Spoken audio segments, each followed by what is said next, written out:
As-Sunnah Foundation.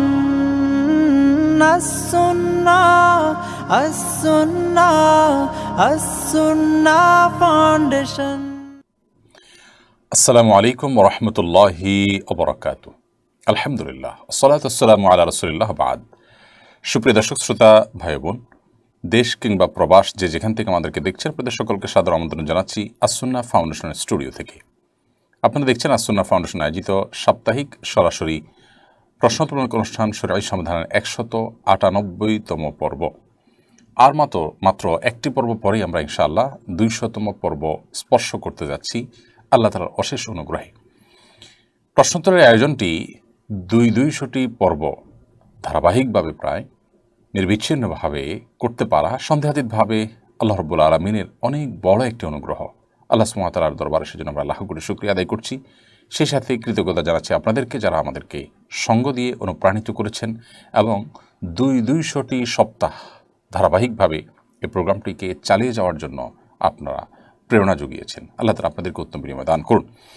প্রিয় দর্শক, আস-সুন্নাহ ফাউন্ডেশনের কোনো আপডেট থেকে থাকলে আপনাদেরকে আমরা সেটা জানিয়ে থাকি। আলহামদুলিল্লাহ, কিছু আপডেট আপনাদেরকে জানাবার মতো আছে। তার মধ্যে থেকে একটি হলো যে আমাদের স্মল বিজনেস ম্যানেজমেন্ট কোর্স নামে আস-সুন্নাহ স্কিল ডেভেলপমেন্ট ইনস্টিটিউটের তরফ থেকে যে দুটি কোর্স চলছিল সেগুলো শেষ হয়েছে এবং 90 জনের মধ্যে 70 জনের চাকরি ইতিমধ্যে হয়ে গেছে আলহামদুলিল্লাহ। প্রশিক্ষণ পরবর্তী বিভিন্ন প্রতিষ্ঠানে তাদেরকে চাকরি দিয়ে দেওয়া হয়েছে। তৃতীয় এবং চতুর্থ ব্যাচের প্রশিক্ষণ এর ওরিয়েন্টেশন ক্লাস শুরু হয়েছে, প্রশিক্ষণ আরম্ভ হয়ে গেছে।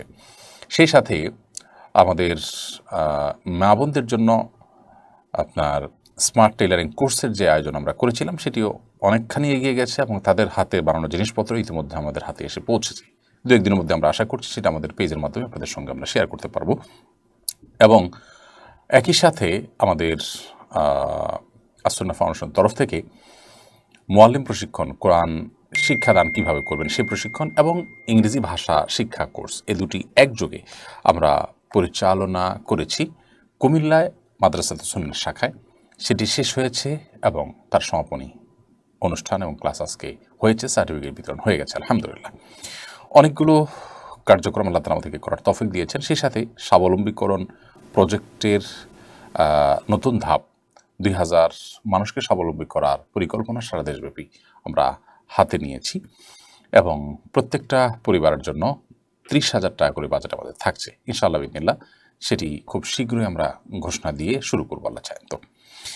ফাউন্ডেশনের সমস্ত কাজগুলোতে আল্লাহ তাআলা যেন বারাকা দান করেন, আপনারা দোয়া করবেন। মসজিদ কমপ্লেক্সের কাজ খুব শীঘ্রই শুরু হবে ইনশাআল্লাহ বিসমিল্লাহ। ডিজাইনের বিস্তারিত যে কাজ, সে কাজ চলছে। আমরা আশা করছি যে আল্লাহ রাব্বুল আলামিন যদি আমাদেরকে তৌফিক দান করেন, আমরা মাসখানেকের ভিতরে কাজের বিসমিল্লাহ করতে পারবো। চলুন তাহলে আর বিলম্ব না করে আপনাদের প্রশ্নের উত্তর দেওয়ার আলোকিত ভবনে আমরা প্রবেশ করি এবং শুরু করি আমরা প্রশ্নোত্তর দেওয়ার পালায়। আমাদের কাছে ইতিমধ্যে অনেকেই প্রশ্ন করেছেন। আশিক মোল্লা লিখেছেন, ছোটকালে স্কুলের বন্ধুদের দেওয়া পূজার নাড়ু খেয়েছি, এদিকে আমার গুনাহ হয়েছে, এখন আমার করণীয় কি? দেখুন, পুজো বা অন্য ধর্মাবলম্বীদের যে কোনো ধর্মীয় উৎসব উপলক্ষে যদি কোনো খাবার আমাদেরকে দেওয়া হয় মুসলমান হিসাবে, সে সমস্ত খাবার হালাল হলে আমরা গ্রহণ করতে কোনো অসুবিধা নেই। যদি সে খাবার বিশেষ কোনো কল্যাণ উদ্দেশ্যে খাওয়া হয়, যেমন প্রতিমার সামনে রাখা হয়েছে, এটা বিশেষ কোনো কল্যাণ বহন করে, সেই বিশ্বাস থেকে আপনি খান, তাহলে সেটা আপনার যে বিশ্বাস, ঈমান, এর সাথে অসঙ্গতিপূর্ণ কাজ, সেটি অবশ্যই সঠিক নয়। তবে এমনিতে সাধারণভাবে সৌহার্দ্য সম্প্রীতিমূলকভাবে কোনো খাবার যদি অফার করা হয়, ফলমূল বা হালাল কোনো খাবার দেওয়া হয়, সেটা আপনি সাধারণ হালাল খাবার খেতে কোনো অসুবিধা নেই। এর মধ্যে শরিয়ার বিশেষ কোনো নিষেধাজ্ঞা যদি যুক্ত হওয়ার মতো কিছু না থাকে, তাহলে সেক্ষেত্রে সাধারণ হালাল খাবার উৎসব উপলক্ষে দিলে সেটি নেয়াতে বা খাওয়াতে কোনো অসুবিধা নেই। এবং এ বিষয়ে আলী রাদিয়াল্লাহু তাআলা আনহু এবং আয়েশা রাদিয়াল্লাহু তাআলা আনহা আরও সিনিয়র অনেক সাহাবীদের আমল একেবারেই পরিষ্কারভাবে আমাদের কাছে রয়েছে, যে তারা বিভিন্ন ধর্মের অনুসারীদের দেয়া আপনার খাবার, হালাল খাবারগুলো তারা গ্রহণ করেছেন তাদের উৎসব উপলক্ষে, এমনকি অগ্নিপূজকদের উৎসব উপলক্ষে পর্যন্ত তাদের খাবার গ্রহণ করার কথাও কিন্তু আমরা জানি। মুবারক হোসেন শিবলু আপনি লিখেছেন, দাড়ি কতটুকু রাখা ফরজ? দাড়ি একজন মুসলিম প্রাপ্তবয়স্ক পুরুষের জন্য লম্বা করার নির্দেশ নবী সাল্লাল্লাহু আলাইহি ওয়াসাল্লাম দিয়েছেন। আফুল্লুহার খুল্লুহা, তোমরা দাড়িকে ছেড়ে দাও, দাড়িকে লম্বা করো, এই জাতীয় নির্দেশগুলো তিনি করেছেন। অর্থাৎ দাড়িকে ছেড়ে দেওয়া এবং লম্বা করার নির্দেশ কিন্তু হাদিসে এসেছে। কতটুকু লম্বা করব এটা নিয়ে ওলামা ইকরামের মধ্যে দুটি মত পাওয়া যায়। অনেক ওলামা ইকরাম বলেছেন যে লম্বা করো বলেছে, অতএব লম্বা করতেই থাকবো। তবে এক মুষ্টির ব্যাপারে একটি বেশ স্ট্রং মত আছে ইমাম আবু হানিফার মাযহাব এবং আরো অন্যান্য ওলামা ইকরামের অনেকের মত হলো যে এক মুষ্টির পরে অতিরিক্ত হলে সেটা চাইলে আপনি কাটতে পারেন। এখন এক মুষ্টির অতিরিক্ত হলে সেটি কাটা যাবে যে তার দলিল এবং প্রমাণ কি? তার প্রমাণ হলো সহিহ বুখারীতে স্বয়ং আব্দুল্লাহ ইবনে ওমর রাদিয়াল্লাহু তাআলা আনহু থেকে বর্ণিত আছে যে হজের সময় তিনি এক মুষ্টি ধরে তার অতিরিক্ত দাড়ি তিনি কেটেছেন। এবং অন্যান্য সাহাবীদের অনেক থেকে আরও কোনো সাহাবী থেকে একই আমল পাওয়া যায়। তো এগুলো থেকে বোঝা যায় যে আসলে এক মুষ্টির পরে অতিরিক্ত দাড়ি কাটা যায়। নবী সাল্লাল্লাহু আলাইহি ওয়াসাল্লাম যে লম্বা করতে বলেছেন এর মানে হলো এভাবে লম্বা করতে থাকা। আর যদি কারোর দীর্ঘ করতে করতে এত বেশি দীর্ঘ হয় যে পেশাব করলে পেশাবের ছিটা আসে সেখানে, কিংবা আপনার বোতাম লাগাতে অসুবিধা হয় বা অস্বস্তির অবস্থা তৈরি হয়, তাহলে এক মাসের পরের অংশ তিনি চাইলে কাটতে পারেন। কিন্তু অনেক ওলামায়ে কেরামই নবী করিম সাল্লাল্লাহু আলাইহি ওয়াসাল্লামের থেকে যেহেতু এক মাসের পরে কাটা আর বিষয়ে কোনো স্পষ্ট বক্তব্য নেই, সেজন্য তিনি লম্বা করতে বলেছেন। সেই হিসাবে শুধু যতটুকু সম্ভব লম্বা করার কথাই বলে থাকেন। আর প্রসঙ্গত বলে রাখি, দাড়ি রাখা ফরজ নয়, দাড়ি রাখা ওয়াজিব, আবশ্যক। ফরজ এবং ওয়াজিব গুরুত্বের বিচারে প্রায় কাছাকাছি হলেও বেশ কম আছে। ফরজ প্রমাণ হয় যেরকম দলিল দ্বারায়, ওয়াজিব প্রমাণ হওয়ার জন্য সেরকম দলিলের প্রয়োজন হয় না। অর্থাৎ যতটা স্পষ্ট, যতটা শক্তিশালী এবং অকাট্য দলিল প্রয়োজন হয় ফরজ প্রমাণ হওয়ার জন্য, ওয়াজিব প্রমাণ হওয়ার জন্য ততটা অকাট্য দলিলের প্রয়োজন হয় না। সামান্য একটু পার্থক্য আছে, জন্য দাড়ি রাখাটা ফরজ নয় বরং ওয়াজিব আমরা বলতে পারি। শুধু নয়, সমস্ত ফুকাহায়ে মতে এটি ওয়াজিব। মুসলমানদের উপরে নির্মম নিপীড়ন চলছে পৃথিবীর বিভিন্ন প্রান্তে। এক্ষেত্রে আমরা যারা বাংলাদেশে আছি আমাদের করণীয় কী? দেখুন, আজকের এই পৃথিবীতে স্নায়ুযুদ্ধের গুরুত্বটা অনেক বেশি এবং এটার প্রভাবটা অনেক বেশি। আমরা নিপীড়িত মানুষদের পক্ষ নিয়ে নানা ধরনের কাজ পরিচালনা করতে পারি। আমরা শান্তিপূর্ণভাবে প্রতিবাদ জানাতে পারি, আমরা আমাদের ক্ষোভের কথা বিভিন্নভাবে প্রকাশ করতে পারি এবং যৌক্তিকভাবে সে সমস্ত অন্যায়ের প্রতিবাদ আমরা তুলে ধরতে পারি এবং যত রকমের প্রেশার ক্রিয়েট করা যেতে পারে অত্যাচারী বা নিপীড়নকারীদের প্রতি সেটি আমরা করতে পারি। এমনকি আমাদের সরকারে যারা দায়িত্বশীল আছেন তাদের উপরে রাষ্ট্র এবং সরকারের তরফ থেকে জোরালো ভূমিকা, প্রতিবাদ এবং অন্যান্য যা যা করার আছে সেটা যেন করা হয়, সেজন্য তাদেরকে প্রেশার আমরা ক্রিয়েট করতে পারি। এবং সেজন্য প্রত্যেকের যার যার জায়গা থেকে আল্লাহ যাকে যতটুকু শক্তি সামর্থ্য দিচ্ছেন সেই জায়গাতে আমরা কাজগুলো করা উচিত। সেই সাথে বিশেষ করে মসজিদে আকসা সম্পর্কে আমাদের সন্তানদেরকে জানানো, তরুণ প্রজন্মকে জানানো, এটা নিয়ে বিভিন্ন রকমের অঙ্কন প্রতিযোগিতা করা, বিভিন্ন রকমের রচনা প্রতিযোগিতা করা, এটার ইতিহাস নিয়ে পর্যালোচনা করা এবং সেটা নিয়ে আপনার জনসচেতনতা তৈরি করা এবং এই নিপীড়ন সম্পর্কে মানুষের মধ্যে জানাশোনা তৈরি করা, এটি মৌলিকভাবে একটা কাজ এবং এর একটা প্রভাব, এর একটা প্রেশার কিন্তু আছে, সেটা আমরা করতে পারি। এর পাশাপাশি আল্লাহ রাব্বুল কাছে সত্যি অন্তরস্থল থেকে গভীরভাবে তাদের প্রতি সমবেদনা জানানো এবং চোখের পানি ফেলা আমাদের কর্তব্য। নবী সাল্লাল্লাহু আলাইহি ওয়াসাল্লাম বলেছেন, মাসালুল মুমিনিনা ফি তাওয়াদ্দিহিম ওয়া তারাহুমিহিম ওয়া তাআতুফিহিম মিসলাল জাসাদ। ঈমানদারদের পরস্পরের প্রতি সিম্প্যাথি, সম্প্রীতি এবং মমতা, এ সমস্ত দিক থেকে একে অন্যের সাথে দৃষ্টান্তটা হলো একটা দেহের মতো। একটা দেহের এক অংশের সাথে অন্য অংশের সম্পর্ক যেরকম সেরকম। একটা অংশ যদি অসুস্থ হয় পুরো শরীর কিন্তু সেটাকে অনুভব করে, ফিল করে।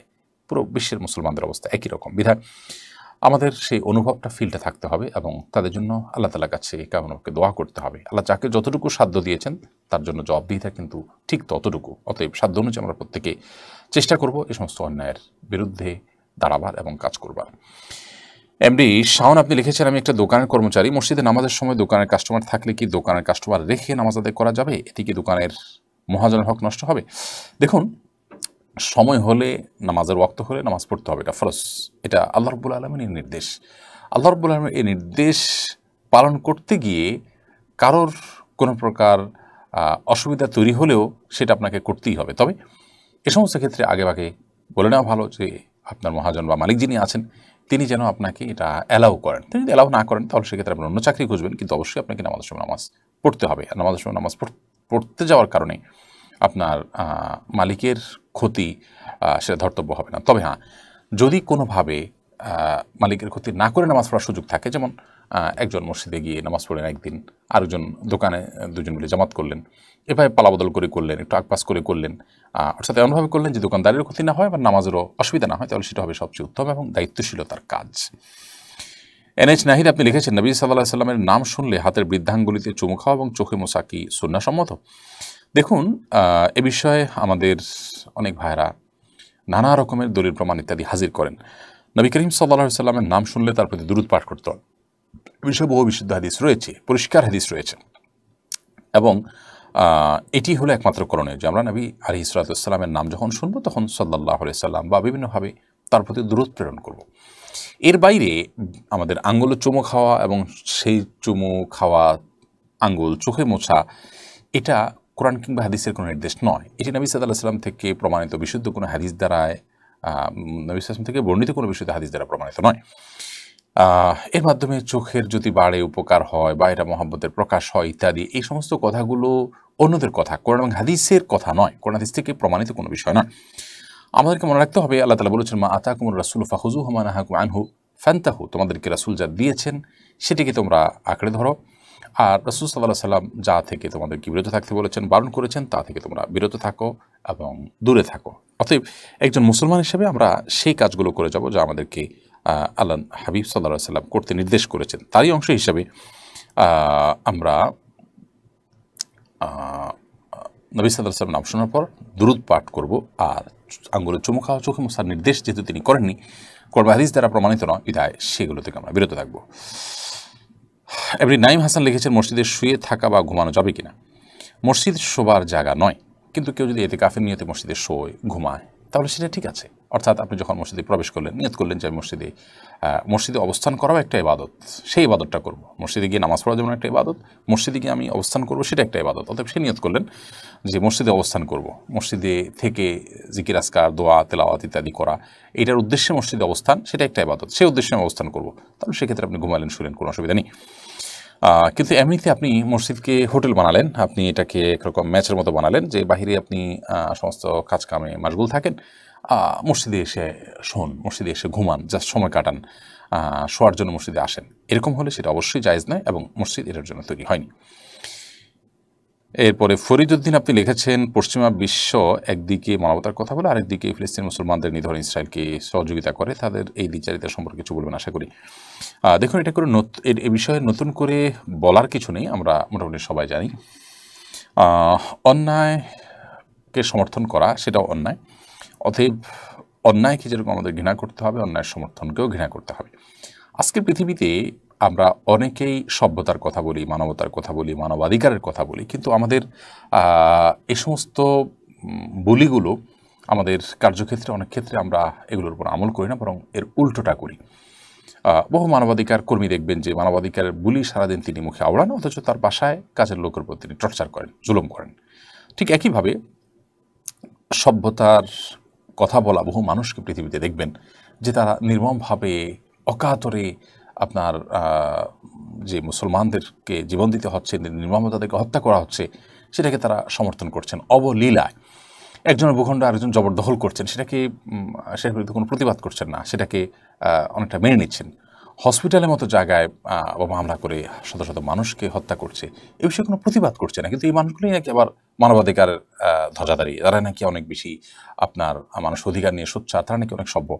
তো আসলে এই বাস্তবতা আমাদের কারো কাছে অস্পষ্ট হওয়ার কথা নয় যে আজকের পৃথিবীতে মানবতা, মানবাধিকার এবং এ জাতীয় আর মুখরোচক অনেক কথার অনেক ধ্বজাধারী মানুষগুলো তারা মূলত এর ধারে কাছেও নেই।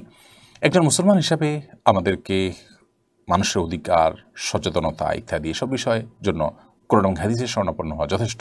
এদের কোনো সবক নেওয়ার কোনো প্রয়োজন নেই, এদের কথা এবং কাজে মিল নেই, এবং তাদের মানবাধিকার, তাদের মানবিক যে আপনার দিক, সেগুলো শুধুমাত্র মুসলমান ছাড়া বাকি অন্যদের জন্য রিজার্ভ।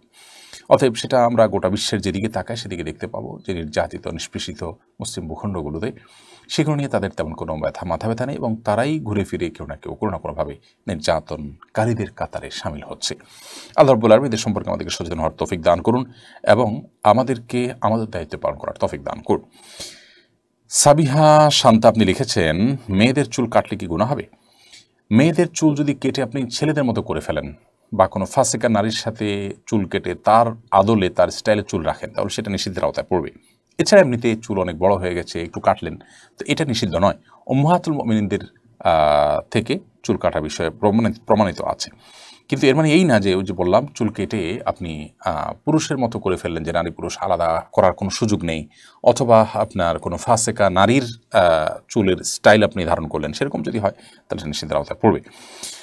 কারণ মান তাশাব্বাহা বিকওমিন ফাহুমিনহুম, যে ব্যক্তি কোনো জাতির সাদৃশ্য গ্রহণ করে সে তাদের অন্তর্ভুক্ত হবে। তাছাড়া নবী সাল্লাল্লাহু আলাইহি ওয়াসাল্লাম বলেছেন, লাআনাল্লাহুল মুতাশাব্বিহাত মিনান নিসাই বির-রিজাল, যেসব নারীরা পুরুষদের সাথে বিভিন্ন তাদের আচার আচরণ, তাদের কাজকর্ম, পোশাক আশাক ইত্যাদিতে কোনো পুরুষের সাথে সাদৃশ্য গ্রহণ করে সে তাদের অন্তর্ভুক্ত হয়। অতএব সে জিনিসটা যেন না হয় সেটা খেয়াল রাখতে হবে। এটা খেয়াল রেখে আপনি যদি চুল কাটেন, খুব বেশি লম্বা হয়েছে, আপনি চুলের কিছু অংশ কাটলেন, তাহলে সেটা নিষিদ্ধের আওতায় পড়বে না ইনশাআল্লাহ তাআলা। এরপর গাজী ইকবাল মাহমুদ আপনি লিখেছেন, আমার আপন চাচাতো ভাই মিথ্যা সালিশের কাগজ বানিয়ে আমার মৃত মায়ের জায়গা আত্মসাৎ করার চেষ্টা করছে। কথা বলতে গেলে গায়ে হাত দেওয়ার চেষ্টা করে, কথায় কথায় কোরআন ছুঁয়ে কসম খাওয়ার কথা বলে। এরকম আত্মীয়ের সাথে সম্পর্ক রাখার ব্যাপারে শরীয়তের সমাধান জানতে চাই। দেখুন, যে আত্মীয় আপনার প্রতি অন্যায় করতে চাচ্ছে, আপনি অন্যায়ের বিহিতের চেষ্টা করবেন, মামলা মোকদ্দমা বিচার আচারের মাধ্যমে আপনি আপনার হক আদায় করার চেষ্টা করবেন। এটাতে আত্মীয়তার সম্পর্ক ছিন্ন করার যে অপরাধ সেটি আপনার হবে না।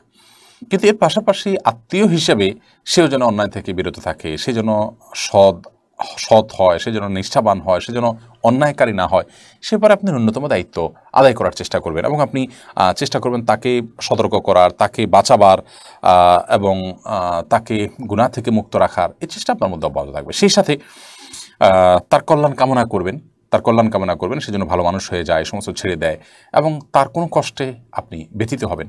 এগুলো আপনার তার প্রতি ঠিকই থাকবে, কিন্তু সেই সাথে সে যে অন্যায় করছে সে অন্যায়ের বিহিত তার প্রতিকারের চেষ্টা আপনি অব্যাহত রাখবেন। এই প্রতিকারের চেষ্টা করতে গিয়ে যদি সে নাখোশ হয়, অসন্তুষ্ট হয়, এতে আপনার কিছু আসে যায় না, কারণ আপনাকে শরীয়ত তার সকল জুলুমকে মেনে নিতে কিন্তু বলে না। রিবি খাতুন আপনি লিখেছেন, চারপাশে পূজার জন্য বক্স বাজছে, এটাতে অজান্তে মন মিউজিকের দিকে চলে যায়, এর থেকে বাঁচার উপায় কি? দেখুন,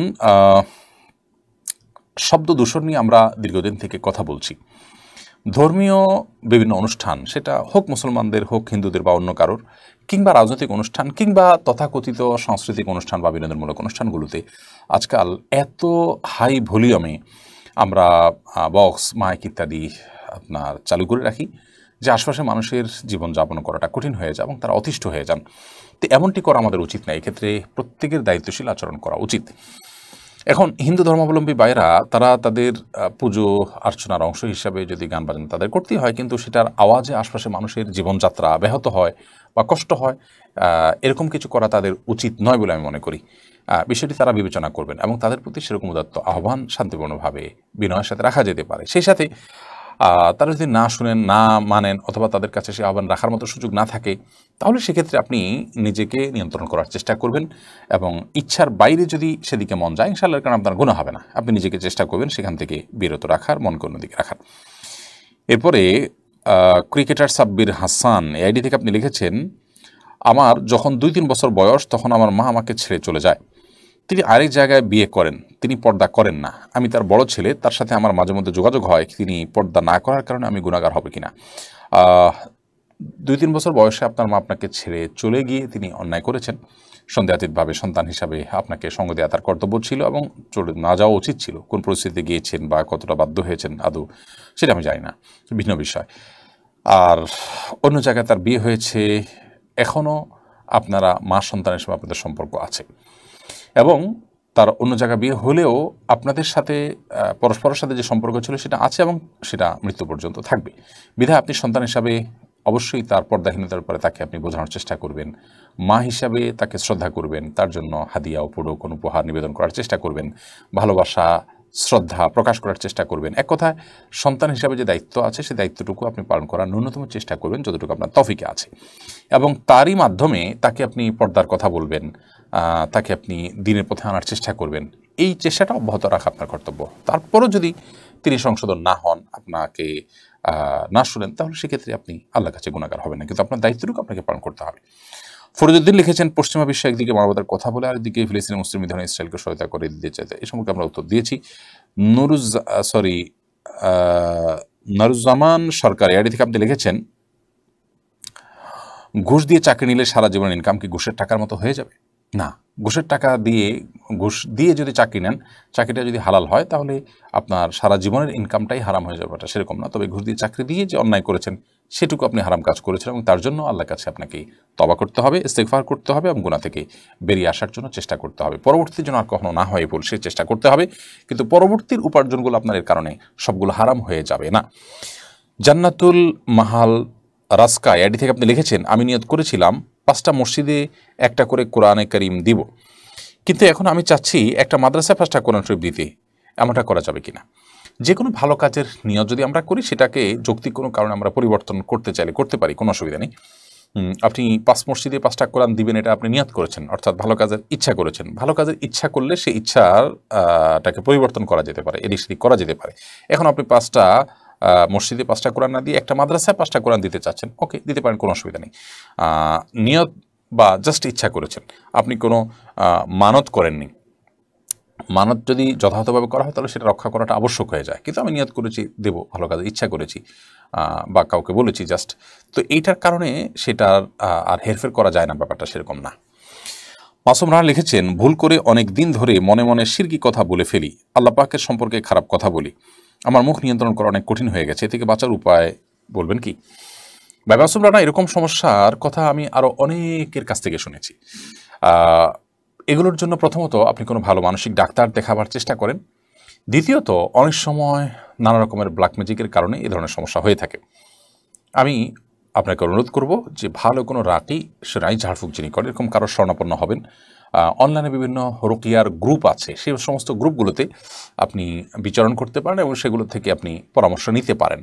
বিশেষ করে এই জাতীয় আপনার ঈমান নষ্ট হওয়ার জন্য সেহের বা ব্ল্যাক ম্যাজিক করা হয়, নিজের নিয়ন্ত্রণের বাইরে মানুষ চলে যায় এবং বুঝতে পারে সে অন্যায় করছে, তো এগুলোর জন্য আপনি রুকিয়ার আশ্রয় নেবেন। আর অনেক সময় হয় কি, এগুলো মনে মনে শুধু আসতে থাকে, মনে মনে আসাটা মানসিক সমস্যা, মুখে উচ্চারণ হয়ে যাচ্ছে, সেটা সেহেরের চূড়ান্ত পর্যায়ে হওয়ার আশঙ্কা আছে। তো সেটা রাখিলে ভালো বলতে পারে, তাদের সাথে আপনি যোগাযোগ করতে পারেন। কিন্তু মনে মনে যদি এই সমস্ত জল্পনা কল্পনা আসে, সেটাকে আপনি খুব বেশি সিরিয়াসলি নেওয়ার কোনো কারণে, অর্থাৎ এর কারণে আপনার কোনো গুণ হবে না, কারণ আপনি ইচ্ছাকৃত এটাকে এনে বিশ্বাস করছেন, এটাকে লালন পালন করছেন, নিজের মধ্যে ধারণ করছেন, ব্যাপারটা সেরকম না। এটা এসে যাচ্ছে, শয়তান আনছে। সাধারণত এরকম পরিস্থিতি তৈরি হলে বাম দিকে 3বার প্রতীকী থুতু, প্রতীকী থুতু মানে হলো থুতু ফেলার মতো করে 3বার ফেলবেন বামে, থুতু নয়, জাস্ট প্রতীকী ফেলার মতো করে আপনার থুতু করবেন এবং সেই সাথে আমান্তু বিল্লাহি ওয়া রাসূলিহি পড়বেন এবং আউযু বিল্লাহি মিনাশ শাইতানির রাজিম এটা পড়বেন। আরেকটা দোয়া পড়বেন, আল্লাহুম্মা জাআল ওয়াসাবিসা কলবি খাশিয়াতাক, আল্লাহ আমার অন্তরে যত ওয়াসওয়াসার কুমন্ত্রণা আছে এগুলোকে আপনার ভয় দিয়ে আপনি পরিবর্তন করে দিন। আল্লাহুম্মা জাআল ওয়াসাবিসা কলবি খাশিয়াতাক, এভাবে আপনি আল্লাহ তাআলার কাছে দোয়া করবেন। তাহলে আমরা 3টি আমলের কথা বললাম, প্রতীকী থুতু ফেলা, আউযু বিল্লাহি মিনাশ শাইতানির রাজিম পড়া এবং আমান্তু বিল্লাহি ওয়া রাসূলিহি, আল্লাহ এবং তার রাসূলের প্রতি আমি ঈমান আনলাম, এই কথা বলা। এই আমলগুলো আপনি করবেন, ইনশাআল্লাহ আল্লাহ তাআলা আপনাকে হেফাজত করবেন। কারি তাওহিদ বিন নূর আপনি লিখেছেন, আমরা বিশ্ববিদ্যালয় হলে ডাইনিংয়ে খাওয়া দাওয়া করি, হিন্দু মুসলিম উভয়। ওখানে হিন্দু মহিলা থালা বাসন ধোয়, রান্না করে। এখন ওনার রান্না করা খাবার খাওয়া যাবে কি না যদি একটু জানাতেন দয়া করে উপকৃত হতাম। হিন্দু মহিলা রান্না করছে এরকম যদি হয় তাহলে সেক্ষেত্রে তার রান্না খাওয়া যাবে, যদি খাবারটা হালাল হয় এবং তিনি যদি সেখানে হারাম কোনো কিছু না মেশানো যদি হারাম কোনো কিছু যুক্ত না হয়, তাহলে সেক্ষেত্রে রান্নাকারী একজন অন্য ধর্মাবলম্বী বা হিন্দু, সেই অজুহাতে তার খানা খাওয়া যাবে না, ব্যাপারটা সেরকম না। দেখতে হবে খাবারটা হালাল কিনা, হালালভাবে রান্না হচ্ছে কিনা, বাস এই জিনিসটা হলো মূল বিষয়। রান্না কে করছেন সেটার কারণে আসলে হালাল কিংবা হারাম অন্তত হয় না। আমরা অনেকে এই সমস্ত বিষয়গুলো বুঝতে চেষ্টা করি না। আপনি যদি কোনো মুসলমানের হাতে রান্না খান, এমনকি কোনো ইমাম সাহেবের হাতেও রান্না খান, অথচ খাবারটা হারাম, তাহলে সেক্ষেত্রে সেটা কিন্তু হারাম হয়ে যাবে। আর যদি রান্নাটা হালাল হয় তাহলে কে রান্না করেছে, খাবারটা হালাল হলে কে রান্না করেছে এটা ম্যাটার না, কি খাচ্ছেন সেটা হলো বিষয়। মোহাম্মদ আব্দুল খালেক লিখেছেন, পাঠা খাওয়া যাবে কিনা? জি, পাঠা খাওয়া হালাল হবে, পাঠা খাওয়া কোনো হারাম হবে না। সাইমন সামি আপনি লিখেছেন, মনের মধ্যে খারাপ চিন্তা আসলে কি করণীয়? মনের মধ্যে খারাপ চিন্তা যদি আসে তাহলে সেক্ষেত্রে প্রথমত সেখান থেকে নিজেকে সরাবার জন্য আপনার চেষ্টা করা। খারাপ চিন্তা যে কারণে আসে, যে জায়গায় গেলে আসে, বিচরণ করলে সেই জায়গাগুলোতে সরে আসা এটা কর্তব্য। আর আল্লাহ সম্পর্কে, আখিরাত সম্পর্কে বাজে চিন্তা ইত্যাদি অনেক সময় আসে। এরকম আসলে তাহলে সেক্ষেত্রে বাম দিকে 3 বার প্রতীকী থুতু ফেলে থু থু থু এভাবে 3 বার প্রতীকী থুতু ফেলা এবং আমানতু বিল্লাহি ওয়া রাসূলিহি পড়া এবং আউযু বিল্লাহি মিনাশ শাইতানির রাজিম পড়া, এগুলোর মাধ্যমে ইনশাআল্লাহ বিদিনিল্লাহ আমরা মনের বাজে চিন্তাকে দূর করার চেষ্টা করতে পারি। এরপরে আকলুস খান আপনি লিখেছেন, মা ইলিশ মাছ কি খাওয়া যাবে? আল্লাহ রাব্বুল আলামিন মাছ মাংস এগুলো আমাদের জন্য হালাল করেছেন, হালাল খাবারগুলোকে, হালাল পশুর মাংস এবং মাছ আমাদের জন্য হালাল করেছেন। সেগুলোর পেটে যদি মাছ ডিম থাকে তো সেগুলো সহ আমরা খেতে পারি। তবে পৃথিবীর বিভিন্ন দেশে মানুষের সুবিধার্থে, মানুষের কল্যাণার্থেই এই মাছের পেটে যখন ডিম থাকে তখন সেগুলো খাওয়ার পরে নিষেধাজ্ঞা থাকে বা সেগুলো ধরার পরে নিষেধাজ্ঞা থাকে, সেগুলো আমাদের মেনে চলা উচিত, কারণ সেগুলো আমাদের কল্যাণার্থেই করা হয়ে থাকে। পৃথিবীর যে কোনো আপনার কর্তৃপক্ষ যদি মানুষের, জনগণের স্বার্থে যদি কোনো ভালো নির্দেশ জারি করেন, যে নির্দেশ মানুষের স্বার্থে এবং কল্যাণমূলক, তাহলে সেটা মেনে চলাই মুসলমানদের জন্য কর্তব্য, শৃঙ্খলার স্বার্থে এবং মানুষের কল্যাণার্থে, যেহেতু কল্যাণ কামনা করাই তো দিন, অতএব তার অংশ হিসাবে সেটি মেনে চলা আমাদের কর্তব্য। বাট এমনিতে শরীর দৃষ্টিকোণ থেকে মৌলিকভাবে এটি কোনো হারাম নয়, যে কেউ মাইলিশ ধরে ফেলেছেন বা উঠেছে এখন এটা হারাম হবে, এটা সেরকম না। বা যদি নিষেধাজ্ঞা না থাকে তাহলে সে যে কোনো মাছ, ডিম সহ মাছ খাওয়া যাবে। ডিম থাকলে মাছ খাওয়া যাবে না এমন কোনো কথা কোনো দেশে কোথাও বলা নেই। কিন্তু যেটি বললাম যে সার্বিক কল্যাণের কথা বিবেচনা করে যদি এ ব্যাপারে কোনো নিষেধাজ্ঞা জারি করে কোনো সরকার, কোনো কর্তৃপক্ষ, তাহলে সেক্ষেত্রে সেটা মেনে চলা কর্তব্য, যেহেতু সেটা জনকল্যাণই করা হয়েছে এবং কল্যাণ কামনাটাই হলো দিন। সোমায়াত নুসরাত আপনি লিখেছেন, এতিম শিশু দত্তক নেওয়া সম্পর্কে ইসলাম কি বলে? তাদের সন্তান আছে এমন নয় যে বাচ্চা হচ্ছে না। এতিম শিশু দত্তক নেওয়া খুব ভালো কথা, কিন্তু সেটা উদ্দেশ্য হবে আপনার সন্তানকে উপকার করা, তার অভিভাবকত্ব গ্রহণ করা। যেমন যে সন্তান আছে বলেছেন আপনি, বাচ্চা হচ্ছে না এরকম না, যে তাদের সন্তান আছে তারপরে এতিম শিশু দত্তক নিয়েছে, এটা খুবই প্রশংসনীয় কাজ, এটি হওয়া উচিত। সাধারণত আমাদের সমাজে দত্তক কারা নেয়? যাদের সন্তান হয় না তারা এতিম শিশু বা গরিব অসহায় শিশুকে দত্তক নিয়ে থাকে। আল্লাহ তাআলা আমাকে শিশু দিয়েছেন, সন্তান দিয়েছেন, আমি সন্তানের বাবা মা আছি, এরপরে আবার আমি আরেকটা সন্তান দত্তক নিব, এটা মানুষ সাধারণত করে না আমাদের দেশে। অন্যের সন্তান দত্তক নিয়ে নিজের মা বাপ ডাক শুনতে চায়, নিজের পরবর্তী বংশধর হিসাবে তাকে স্টাবলিশ করতে চায়, এগুলো আমাদের প্রয়োজনে করি, এগুলোতে সব এর আশা করা খুব দুরূহ। কিন্তু যদি আমরা আল্লাহকে খুশি করার জন্য, এতিম বাচ্চাটার লালন পালনের জন্য এবং তার অভিভাবকত্ব গ্রহণ করবার জন্য করি, তাহলে সেক্ষেত্রে নবী সাল্লাল্লাহু আলাইহি ওয়াসাল্লাম বলেছেন, আনা ওয়াকাফুল ইয়াতীমি কাহাতাইন, আমি এবং এতিমের অভিভাবক এরকম 2 আঙ্গুলের মতো পাশাপাশি অবস্থান করবো জান্নাতে। অনেক বড় সওয়াবের কাজ, বিধায় সেটি খুবই ভালো যে নিজের সন্তান আছে, আরেকটা এতিম বাচ্চাকে আমার সন্তানের মতো করে যুক্ত করে নিলাম এবং তার সকল দায়িত্ব আমি বহন করলাম, সেটি অবশ্যই সওয়াবের কাজ। ফয়সাল আহমদ লিখেছেন, যুদ্ধে নারী, শিশু, বেসামরিক নাগরিকদের উপর হামলা, বেসামরিক নাগরিকদের সম্পদের ক্ষতি সাধন এবং হাসপাতালে হামলা সম্পর্কে ইসলাম কী বলে? ইসলামের যুদ্ধনীতি সম্পর্কে জানতে চাই। দেখুন, ইসলামে যুদ্ধেও কোনো অন্যায় এবং অবিচার করবার সুযোগ নেই। মুসলমানদেরকে পরিষ্কারভাবে বলা আছে তারা যুদ্ধ চলাকালীন সময় বেসামরিক কোনো নাগরিককে হত্যা করবে না, কোনো ধর্মীয় উপাসনালয়ে আক্রমণ করবে না এবং কোনো নারীকে হত্যা করবে না, শিশুকে হত্যা করবে না, বৃদ্ধাকে হত্যা করবে না, যেহেতু তারা সাধারণত যুদ্ধে লিপ্ত হয় না, অতএব তাদেরকে হত্যা করতে যাবে না। সেখানে হসপিটালের মতো জায়গা, যেখানে মানুষ চিকিৎসা গ্রহণ করতে যায়, নিরস্ত্র নিরপরাধ মানুষ থাকে, সেখানে হামলা করা এটা রীতিমতো যুদ্ধাপরাধ এবং পৃথিবীর সবচেয়ে বর্বরোচিত এবং কাপুরুষোচিত কর্মকাণ্ডসমূহের মধ্যে থেকে একটি। যারা এই কাজগুলো করছে তাদেরকে নিন্দা করা প্রত্যেক বিবেকবান মানুষের কর্তব্য, ধর্মবর্ণ নির্বিশেষে, এবং সেটি আমরা করছি এবং আমাদের এটা অব্যাহতভাবে করে যাওয়া উচিত। আল্লাহ রাব্বুল আলামিন পৃথিবীর সভ্যতার ভেগধারী অসভ্যদের স্বরূপ আমাদের সামনে যেন উন্মোচিত হয়ে যায়, দিনের আলোমতো আমাদের যেন চোখগুলো খুলে যায়, সেই তৌফিক আমাদেরকে দান করুন। অসহায় মানুষদেরকে আল্লাহ তাআলা রক্ষা করুন। নাদিয়া মেমুনা আপনি লিখেছেন, বাবা নিজ সন্তানের কাছে জায়গা সম্পত্তি লুকিয়ে রেখে ভাইদেরকে দিয়ে দিলে কী ধরনের গুনাহ হবে? নিজের সন্তান, নিজের সম্পদ আছে সেটা প্রকাশ করলেন না, যে সন্তানরা অন্যান্য সন্তানরা দাবি করবে, শুধুমাত্র ছেলেদেরকে দিয়ে দিবেন, মেয়েদেরকে দিতে চাচ্ছেন না, বা কিছু সন্তানকে দিবেন, কিছু সন্তানকে দিবেন না, সেরকম অসৎ উদ্দেশ্য থেকে এরকম যদি করেন বাবা, তাহলে সেটা অবশ্যই তার গুনাহের কথা, এবার অন্যায়ের কথা। সেজন্য তিনি আল্লাহর কাছে দায়ী থাকবেন এবং জবাবদিহি করবেন। বাবা হিসাবে এটা তার জন্য মোটেই করা উচিত নয়। অনেক কাজে আপনি লিখেছেন, বৃষ্টির পানি কি বাথরুমের কাজে ব্যবহার করা যাবে? বৃষ্টির পানি যে কোনো কাজে আপনি ব্যবহার করতে পারেন, সাধারণ পানির মতো, বাথরুমে অপবিত্র জিনিস পবিত্র করার জন্য, বা পানি আপনার কাপড় চোপড় ধোয়ার জন্য, টয়লেটের পরে ব্যবহারের জন্য, যে কোনোভাবে আপনি ব্যবহার করতে পারেন। সোমায়া চৌধুরী লিখেছেন, আমার হাত থেকে সব পড়ে যায়, যেটাই ধরি সেটাতেই কোনো না কোনো সমস্যা হয়, কোনো কাজে বরকত আসছে না। এই সমস্যার সমাধানে কোনো আমল আছে কিনা? আমাকে অনেকেই অলক্ষ্যে মনে করেন। অলক্ষ্যে বলতে কোনো কিছু না, ইসলামে এটা মনে করাটা বরং ভুল। আর এগুলো অনেক সময় মানসিক একটা সমস্যার কারণে হয়ে থাকে, যে মনে হয় যে আমার এরকম সমস্যা আছে। ধারাবাহিক একটা সমস্যা হতেই পারে, ঠিক হয়ে যাবে। এটা এরকম না যে আমি অলক্ষ্য হয়ে গেছি, আমার এখন বরকত উঠে গেছে, নাউজুবিল্লাহ, এরকম কিছু না।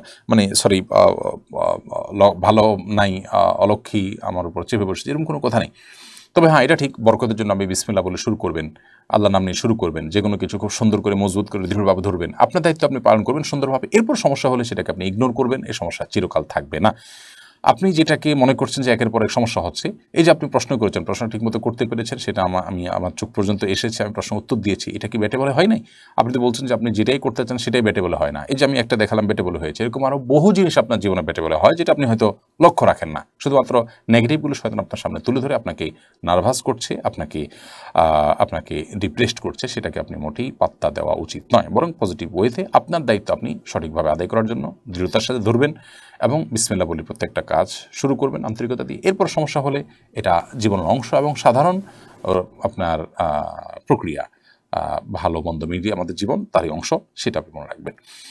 প্রিয় দর্শক, দেখতে দেখতে আমরা অনুষ্ঠানের ঠিক মাঝামাঝি পর্যায়ে পৌঁছে গেছি। এই পর্যায়ে আমরা ছোট্ট একটি বিরতিতে যাচ্ছি, ইনশাআল্লাহ বিসমিল্লাহ। বিরতির পর আবারও ফিরবো আমরা এই প্রশ্নোত্তর অনুষ্ঠানে। আশা করি আমাদের সঙ্গেই থাকবেন। সুন্নাহ ফাউন্ডেশন মসজিদ কমপ্লেক্স ও ইসলামিক সেন্টার একটি লালিত স্বপ্ন। ইনশাআল্লাহ শিক্ষা, সেবা ও দাওয়া সহ ফাউন্ডেশনের বহুবিধ কার্যক্রমের কেন্দ্র হবে এই কমপ্লেক্স। ঢাকার নতুন বাজারের অদূরে কেনা জমিতে শীঘ্রই নির্মাণ কাজ শুরু হবে ইনশাআল্লাহ। সাদাকায়ে জারিয়ামূলক এই প্রকল্পে শরিক হতে পারেন আপনিও। অসহায় দরিদ্রদের দারিদ্র্য দূরীকরণ ও স্বাবলম্বীকরণের লক্ষ্যে আসুন্নাহ ফাউন্ডেশন পরিচালনা করছে স্বাবলম্বীকরণ প্রকল্প। স্বাবলম্বীকরণ প্রকল্পের আওতায় এ যাবৎ প্রায় ৩,০০০ মানুষকে প্রশিক্ষণ ও স্বাবলম্বীকরণ উপকরণ প্রদান করা হয়েছে। আপনার জাকাতের অর্থে স্বাবলম্বী হতে পারে অসহায় দরিদ্র মানুষ। আসুন্নাহ ফাউন্ডেশনের জাকাত তহবিলে জাকাত পাঠাতে ভিজিট করুন www.asunnah ফাউন্ডেশন মসজিদ কমপ্লেক্স ও ইসলামিক সেন্টার একটি লালিত স্বপ্ন। ইনশাআল্লাহ শিক্ষা, সেবা ও দাওয়া সহ ফাউন্ডেশনের বহুবিধ কার্যক্রমের কেন্দ্র হবে এই কমপ্লেক্স। ঢাকার নতুন বাজারের অদূরে কেনা জমিতে শীঘ্রই নির্মাণ কাজ শুরু হবে ইনশাআল্লাহ। সাদাকায়ে জারিয়ামূলক এই প্রকল্পে শরিক হতে পারেন আপনিও। donate/জাকাত। অসহায় দরিদ্রদের দারিদ্র্য দূরীকরণ ও স্বাবলম্বীকরণের লক্ষ্যে আসুন্নাহ ফাউন্ডেশন পরিচালনা করছে স্বাবলম্বীকরণ প্রকল্প। স্বাবলম্বীকরণ প্রকল্পের আওতায় এ যাবৎ প্রায় ৩,০০০ মানুষকে প্রশিক্ষণ ও স্বাবলম্বীকরণ উপকরণ প্রদান করা হয়েছে। আপনার জাকাতের অর্থে স্বাবলম্বী হতে পারে অসহায় দরিদ্র মানুষ। আসুন্নাহ ফাউন্ডেশনের জাকাত তহবিলে জাকাত পাঠাতে ভিজিট করুন www.asunnahfoundation.org/donate/জাকাত। প্রিয় দর্শক, বিরতির পর আবার আপনাদেরকে স্বাগতম জানাচ্ছি আসুন্নাহ ফাউন্ডেশন আয়োজিত সাপ্তাহিক সরাসরি প্রশ্নোত্তর অনুষ্ঠান শুনানি সমাধানের 198তম পর্বে। বিরতির আগে আমরা অনেকগুলো প্রশ্ন উত্তর দিয়েছি। এই পর্যায়ে আমি দেখতে পাচ্ছি SA হাবিব, আপনার প্রশ্নটি আপনি লিখেছেন, নিজের ছেলেকে আব্বু এবং মেয়েকে আম্মু সম্বোধন করে ডাকা যাবে কিনা? স্নেহের জায়গা থেকে বা মমতা করে তাদেরকে আব্বু বা আম্মু ডাকতে কোনো অসুবিধা নেই। এটা রূপকার্থে আব্বু আম্মু ডাকা হয়। আব্বু আম্মু ডাকার মানে এই না যে আমার কাগজে কলমে জন্মদাতা পিতা বা মাতা হিসেবে তাদেরকে ঘোষণা দিলাম, এরকম তো আর কেউ করে না। অতএব স্নেহের বসে তাদেরকে আব্বু কিংবা আম্মু ডাকাতে কোনো সমস্যা নেই। হাসিনা আক্তার, আপনি লিখেছেন, কসর নামাজ সম্পর্কে আমরা জানি 15 দিনের জন্য 45 মাইল দূরে গেলে কসর পড়তে হয়। আমার জানার বিষয়, আমার দেশ থেকে 14 বা 15 দিনের ওমরার প্যাকেজ সৌদি আরবে নেওয়া হয়। উল্লেখিত দিনের জন্য সৌদি আরবে গেলে কি পূর্ণ নামাজ আদায় করবো নাকি কসর আদায় করবো?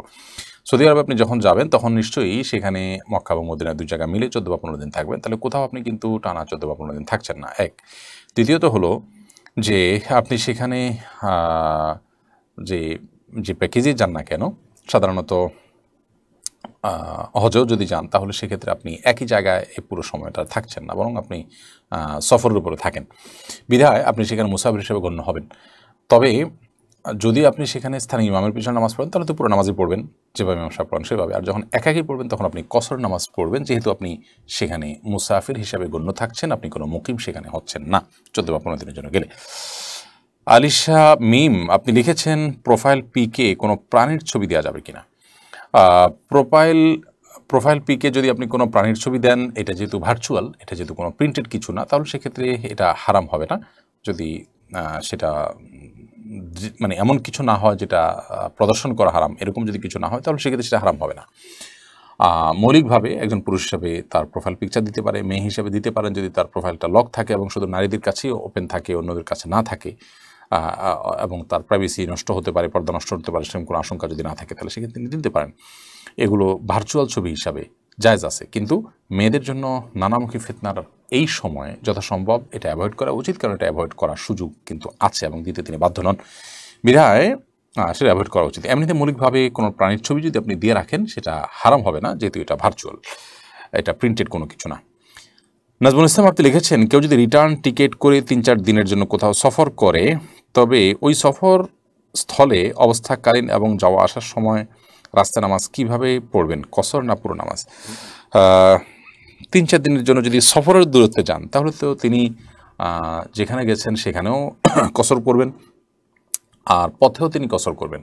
পথে কসরের বিষয়টা হলো যে আপনি আপনার যে ঠিকানা আছে, আপনার যে বাসা বা আপনার যে অবস্থানের জায়গা আছে, সেখান থেকে আপনি যখন আপনার যে একটা পূর্ণাঙ্গ সমাজ, আপনার নাগরিক সুবিধার জন্য যা দরকার, একটা সিটি কর্পোরেশন, একটা ইউনিয়ন পরিষদ, এর মধ্যে একজন নাগরিকের মোটামুটি মৌলিক প্রয়োজনগুলো তিনি পূরণ করতে পারেন, এই সীমানা যখন পেরিয়ে তিনি চলে যাবেন, তখন থেকে তার পুরো পথ জুড়ে, পুরো সফরের সময় জুড়ে তিনি কিন্তু কসরের সুবিধা পাবেন।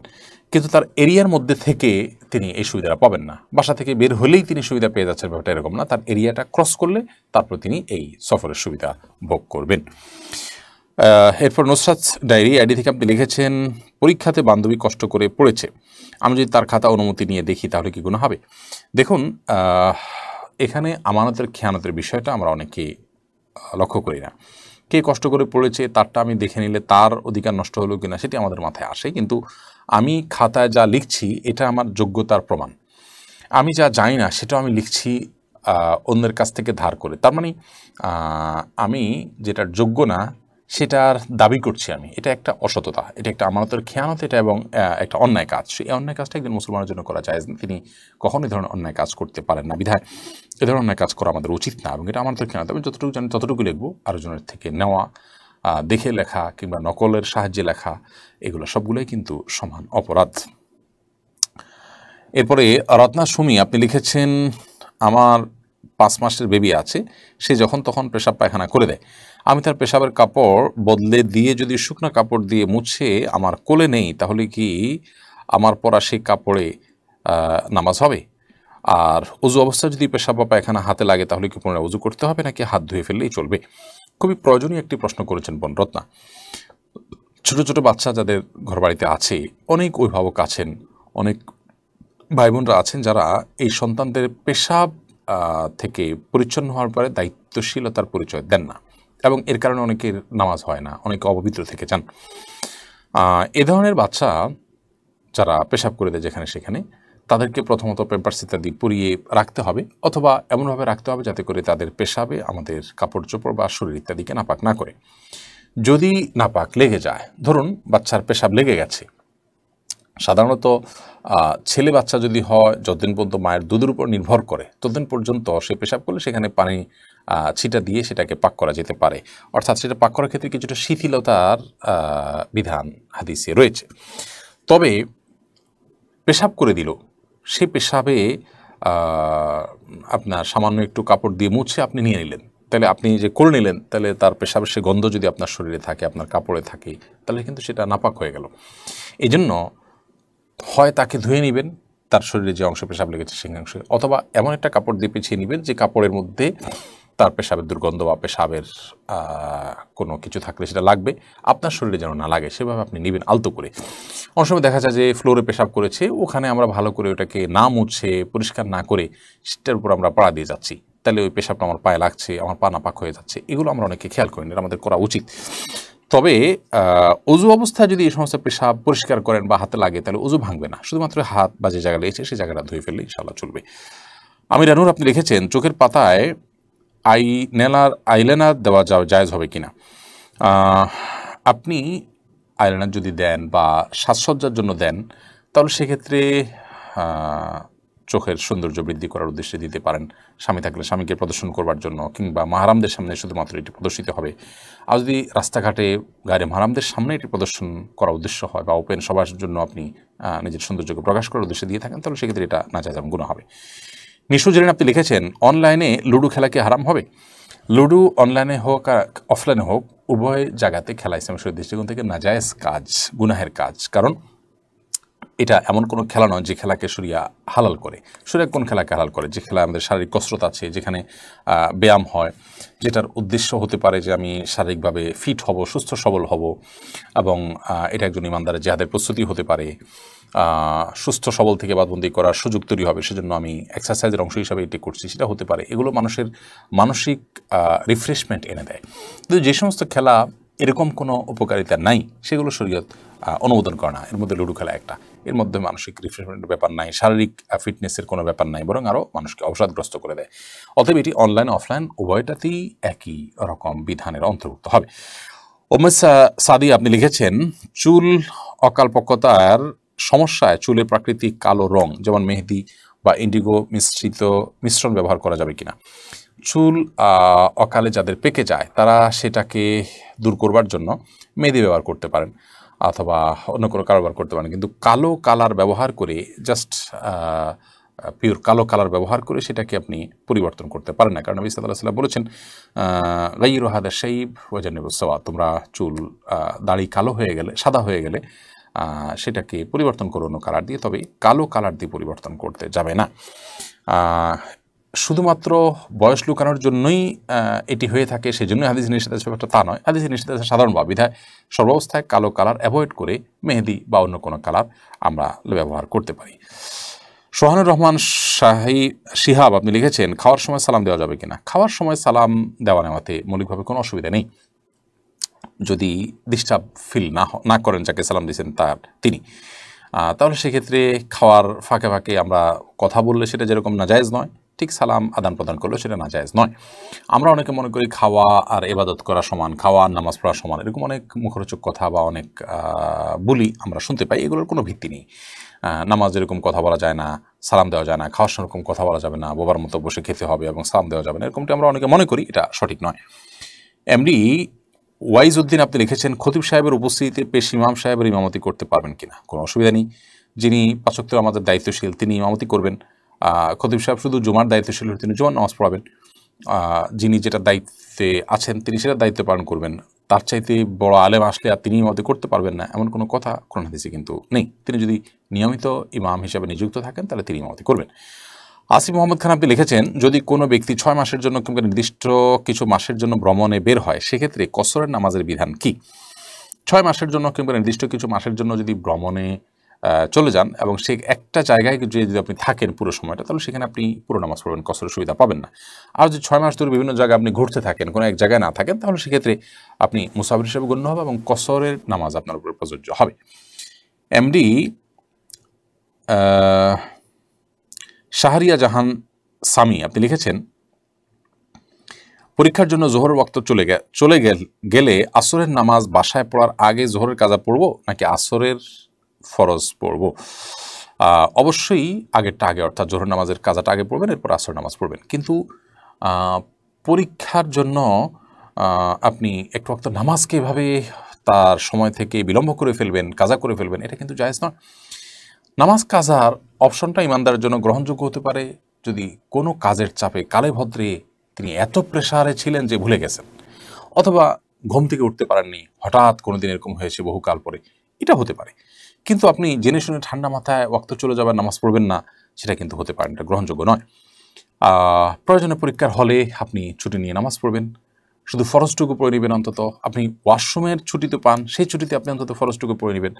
কিংবা পরীক্ষার আগে, পরীক্ষার মাঝে বা পরীক্ষা তাড়াতাড়ি শেষ করে দিয়ে অক্তের মধ্যে থেকে বের হয়ে এসে নামাজ পড়ে নেওয়া, এই কাজগুলো আপনাকে করতে হবে যেভাবেই হোক না কেন।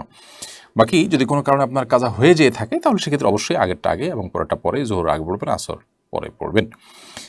জান্নাত রুমা আপনি লিখেছেন, আমার ছেলে ছোট ছেলের মাথার চুল কে যেন কেটে নিয়েছে, করণীয় কি? মাথার চুল কে কেটে নিয়েছে?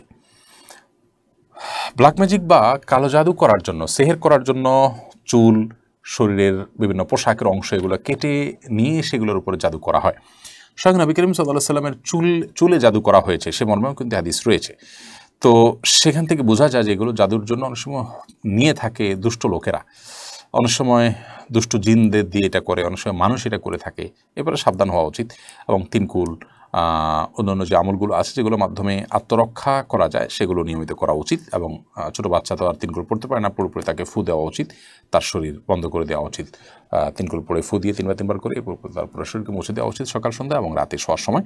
এবং পরবর্তীতে এইসব ব্যাপারে একটু সতর্ক থাকা উচিত। তবে এটি এমনও হতে পারে যে কোনো কারণে কাটা পড়েছে, কোনো কিছু আমরা দেখি নাই, সেটা সাধারণ কোনো বিষয় হতে পারে, সেটাও লক্ষ্য রাখা উচিত। আবির হোসেন আপনি লিখেছেন, জান্নাতে আমার ওয়াইফকে কি আমি পাবো? আল্লাহ না করুন, আমি যদি জাহান্নামবাসী হই আর আমার স্ত্রী যদি জান্নাতবাসী হন, তাহলে আমার স্ত্রী কি অন্য কারোর হয়ে যাবে? এমন আমলের কথা বলেন যে আমল করলে আমার ওয়াইফ অন্য কারোর জন্য জায়েজ হবে না। দেখুন ভাই আবির, স্বামী স্ত্রী পরস্পরের প্রতি ভালোবাসা থেকে আমরা এই ধরনের প্রশ্ন করে থাকি, কিন্তু আমাদের মনে রাখতে হবে যে এই দুনিয়ার ভালোবাসা, এই দুনিয়ার মমতা, এগুলো আমাদের এখন অনেক বড় মনে হচ্ছে আমাদের কাছে। কিয়ামত সম্পর্কে আল্লাহ তাআলা বলেছেন যে ইন্না জালজালাতাস সাআতি শাইউন আযীম ইয়াওমা তারাউনাহা তাযহালু কুল্লু মুরজিআতিন আম্মা আরদাআত। মহাপ্রলয় যে হবে, কিয়ামত বা আপনার হিসাব দিবস তো অনেক পরে, সেটির যে সূচনা হবে মহাপ্রলয়ের মাধ্যমে, সেই মহাপ্রলয় সম্পর্কে আল্লাহ তাআলা বলেছেন এটা বিশাল বড় একটা বিষয় হবে। এত বড় বিষয় হবে যে দুগ্ধদানকারিণী মা নিজের দুধ দেওয়া সন্তান কথা ভুলে যাবেন এর ভয়াবহতায়, এবং গর্ভধারণকারিণী মার গর্ভে সন্তান আছে সে কথা ভুলে যাবেন ভয়াবহতার কারণে। ভয়াবহতাটা কোন পর্যায়ে চলে যাবে, এইসব ভালোবাসা এগুলো গৌণ হয়ে যাবে তখন যদি ওই পরিস্থিতির মুখোমুখি আমরা পড়ি। তো সেই জন্য আমরা ওই পরিস্থিতির কথা আঁচ করতে না পারার কারণে আমাদের কাছে আমাদের ভালোবাসাটা বড় হচ্ছে বা বড় করে আমরা দেখছি। এই কথা বলার উদ্দেশ্য হলো যে আমরা যারা চিন্তা করছি যে একসাথে থাকার ব্যবস্থা হোক, সেটা আমরা করি, তো এর চেয়ে বেশি আমাদের চিন্তা করা উচিত যেন আমি জাহান্নামে না যাই। আমার আল্লাহ না করুক জাহান্নামের ফয়সালা যদি হয়, তাহলে সেক্ষেত্রে একসাথে থাকা না থাকা এগুলো আমার মাথায় আসবে না, এগুলোর চেয়ে অনেক বড় বিষয় ঘটে যাবে। বিধায় আমাদের চেষ্টা থাকা উচিত জান্নাতে যাওয়ার। আর হ্যাঁ, এটাই হলো একমাত্র উপায় যে আপনারা উভয় জান্নাতে যাওয়ার মতো কাজ অব্যাহতভাবে করতে থাকবেন, জাহান্নাম থেকে মুক্ত থাকার কাজগুলো করতে থাকবেন, অর্থাৎ উভয় যাতে জান্নাতে যান সেই চেষ্টা করতে থাকবেন। এটাই হলো একমাত্র আমল। এর মাধ্যমে ইনশাআল্লাহ বিদিনিল্লাহ আল্লাহ তাআলা আপনাদের উভয়কে সেখানে সম্মিলন ঘটাবেন। এর বাইরে স্বামী স্ত্রী একজন জাহান্নামে গেলে আরেকজন জান্নাতে গেলে তার কি হবে, তার অন্য কারোর হয়ে যাবেন কিনা তিনি, এ বিষয়ে কোরআন হাদিসে আলাদা করে কোনো কিছু বলা নেই। এর প্রকৃত স্বরূপ কি হবে সেটা একমাত্র আল্লাহ রাব্বুল আলামিন ভালো জানেন। আলামুল গায়েবের বিষয়, অদৃশ্যের জগতের বিষয় কি হবে না হবে আমরা ধারণা করে কোনো কথা বলতে পারি না। তবে আল্লাহ রাব্বুল আলামিন যা ফয়সালা করবেন সেটাই হবে, এবং আমি যদি আল্লাহকে সন্তুষ্ট করে দুনিয়া থেকে যেতে চাই তো আমার চাওয়ার বাইরে কিছু হবে না ইনশাআল্লাহ তাআলা। আলাউদ্দিন ফারাবি আপনি লিখেছেন, ইস্তেঞ্জার পর কি টিস্যু ব্যবহার করা বিদআত? আল্লাহ রাসূল সাল্লাল্লাহু আলাইহি ওয়াসাল্লাম তো টিস্যু ব্যবহার করেন। দেখুন, আপনি স্টুল পাসের পর, পায়খানা করার পর, আপনার ইস্তেঞ্জা করার পর কোনো কিছু দিয়ে পরিচ্ছন্ন হলেন, সেটা কোনো পাথরের টুকরা হতে পারে, কোনো মাটির টুকরো হতে পারে, বা অন্য কিছু দিয়ে আপনি করলেন, সম্মানজনক কোনো কিছু দিয়ে করলেন না, জাস্ট সাধারণ কোনো এটার জন্যই উপযোগী কোনো কিছু দিয়ে আপনি পরিষ্কার করলেন, এরপর আপনি পানি ব্যবহার করলেন, এটা হাদিস দ্বারা প্রমাণিত। অতএব সেটা আপনার ঢিলাই হইতে হবে, অর্থাৎ মাটির চাকাই হতে হবে, কিংবা পাথরের কুচি টুকরাই হতে হবে, এটা বাধ্যতামূলক না।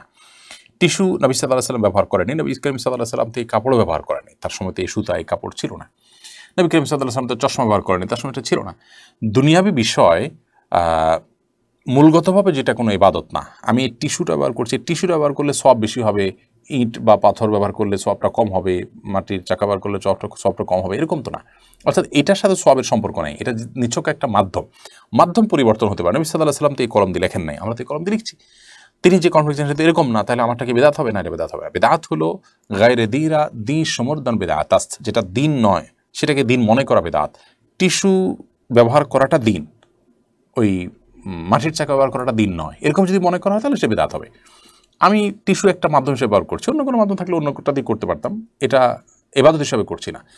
পরিচ্ছন্ন করাটা উদ্দেশ্য, কি দিয়ে করছে এটা উদ্দেশ্য না, তাহলে সেক্ষেত্রে সেটা বেদাত হয় না, বিধায় এটা বেদাতে পরিগণিত হবে না। লুনা পারভিন ঝর্ণা আপনি লিখেছেন, অমুসলিমদের সালাম দেওয়া যাবে কিনা? অমুসলিমদের সাথে সামাজিক সৌহার্দ্যমূলক সম্পর্ক বজায় রাখার চেষ্টা করতে হবে এবং সেজন্য তাদেরকে অভিবাদন দিবেন, অভিবাদন গ্রহণ করবেন, সেটা ঠিক আছে।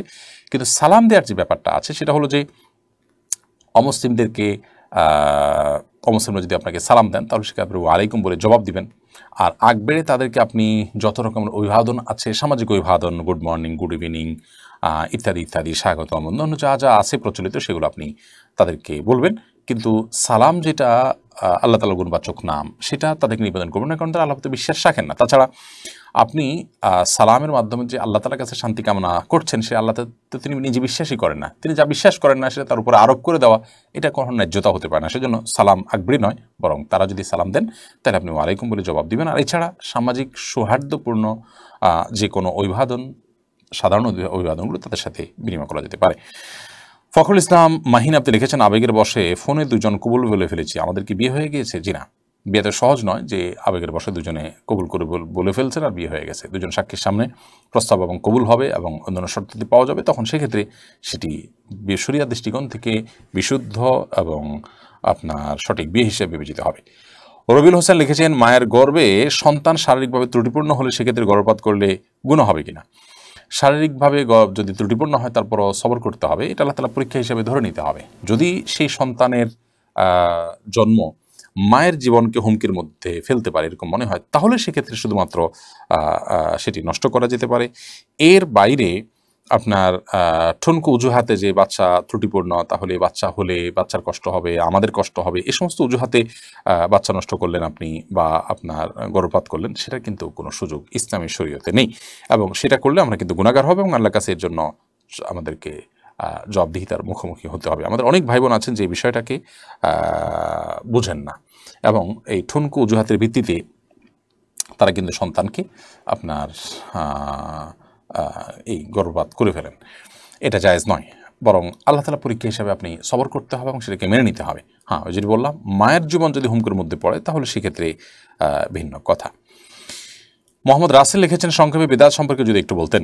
বেদাত শব্দের অর্থ হলো নব আবিষ্কার বা নতুন উদ্ভাবন। ধর্মীয় কাজে, ইসলামের কোনো কাজের মধ্যে নিজেদের থেকে কোনো কিছু সংযোজন করা, এটা হলো বেদাত। সংযোজন বিয়োজন করা, এটা হলো বেদাত। কোরআন এবং সুন্নাহ যে ইবাদতগুলো যেভাবে করতে বলেছে সেগুলোকে সেভাবে করাটাই হলো সুন্নাহ।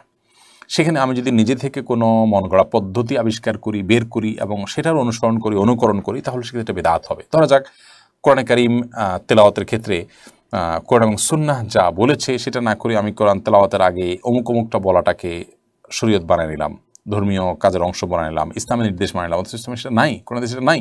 এই নকল জিনিসটাই বেদাত, যেটা কোরআন হাদিসে নেই।